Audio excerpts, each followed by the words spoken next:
Broc Rutter and the North Central football team return home after a 2-week hiatus on the road. Coach Jeff Thorne reeling in footballs and wins. His Cardinals off to a 4-0 start. North Park enters 1-4 but features fearsome linebacker Sean Maeva. Ryan Cool among the NCC captains after the coin toss. Dom Mugalu sitting on 8 touchdowns this season. He's not sitting on that for very long though. The sophomore quickly puts the Cardinals ahead by collecting number 9. North Central leads 7-0 midway through the first. Defensively, NCC comes out on fire behind freshman N. Taha Ayan. Working on the left tackle, he wraps up quarterback Anthony DiNardo, an 11-yard loss with a Viking signal caller. Next play, North Park decides to run, and that's not going to work out too well either. Ayan and DJ Workenthien storm the backfield. That's another big loss. Did I mention Ayan is just a freshman? He doesn't look like it. Pursues DiNardo and takes him down behind the line. Another sack. He racks up 3 on the day. Cardinal offense back with the rock, and it's Austin Breunig on the carry. Splits the D and rumbles his way forward for a gain of 25. 2 plays later, and Rutter finding emerging number 1 target Andrew Kamienski all alone right down the seam. That's an easy pitch and catch for those two. North Central leads 14-0. Kamienski, 6 catches, 110 yards in that score. DiNardo not enjoying this Cardinal defense, and that's to say the least. He heaves it up and a second interception in as many weeks for Zach Greenberg, but while he returns it inside the 20, a penalty backs the offense up near midfield. But, just more yards for the offense to pick up. Rutter and Austin Breunig connect. 41-yard touchdown toss. Cardinals rolling up 21-0. NCC not done conquering the Viking offense, though. Ben Wiley and DJ Workenthien in there for the sack. Historic day for the defensive side. A program record low 92 yards allowed, breaking the record of 97.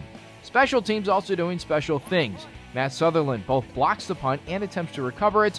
The official ruling has it rolling out the back of the end zone, so a safety makes it 23-0. Following the free kick, Rutter again floats it Brunig's way, and the senior back lunges for the pylon, but is ruled out of the 1.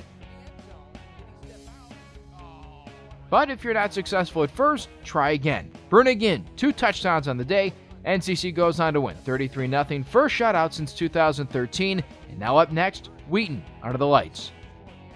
Key definitely is just getting back to the basics. Yeah. Be a fundamentally sound, disciplined football team. Yeah. And that's really in some of the early games in the season where we struggled. Yeah. And every week we fought. We learned. We watched film with a critical eye, took what we can away from each game, each rep, and applied it to practice, and then got better each week and each week. And so it's finally coming together where we're seeing championship caliber defense, which we know we can play. It's just we had to kind of put all the pieces of the puzzle together. Right. Just being reassuring. With so many returners that we have, we know how we should be able to play. And so the best thing is just making sure you're staying on their side. Also, not being afraid to hold them accountable, but say, hey, listen, we know what you're capable of. We know what this defense is capable of. Let's put it together and put on a show. I felt, that I played very well. I read my keys well. Again, with how well we were playing on other positions of the field, action my way wasn't really predominant in the game, and that's fun because I get to see my guys go out and make plays. I get to see people dive around, have fun, laugh, get a ton of sacks like Taha did. It's a lot of fun for me to see, especially from some young guys. Right. 100%. There's no one person that is responsible for that. That is a collective effort from not only the first stringers, but the second and the third string guys that got in there as well. And that's one of the strengths of our defense. We knew coming into camp that we're going to have a lot of depth this year, and we're really excited. As I mentioned before, the discipline and everything like that's starting to fall together. We're getting a lot of productivity out of some young guys like this over here, but it's fun to see them go out there and have 2 or 3 sacks within the first quarter. That's awesome. You got to enjoy live in the present, enjoy the present, but it's come tomorrow night. Even tonight at midnight, it's 100% Wheaton. We're going to do everything we can film-wise. Out there on the practice field, get our bodies right, get our schemes right, and go out there and execute at a high level.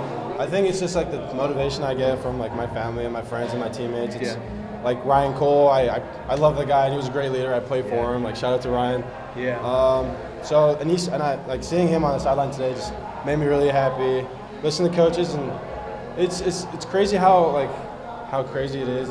It's amazing how working with coaches is our coaches are awesome. We've got the best coaches in the nation. We've got the best players in the nation, and working with these guys it's just crazy.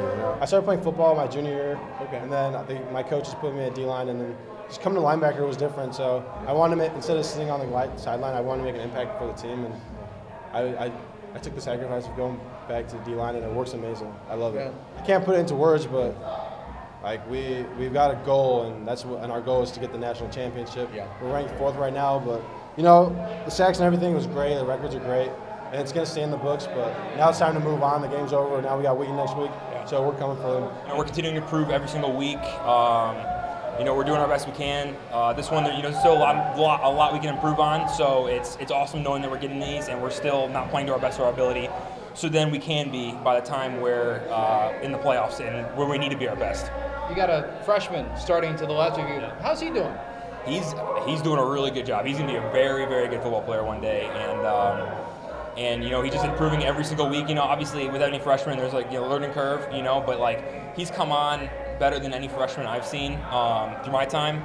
And you know, he's fast, he's athletic, he's physically plays low, and he's one to watch for down the line. I mean, it's just great knowing that you have the best quarterback in the country behind you, and you know, he'll be making the right reads. You know, he'll be throwing.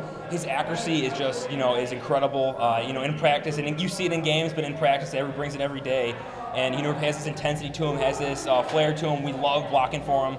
And it's just, you know, it's awesome having someone knowing back there he's going to be doing his job and he's going to be throwing the spot like dead on.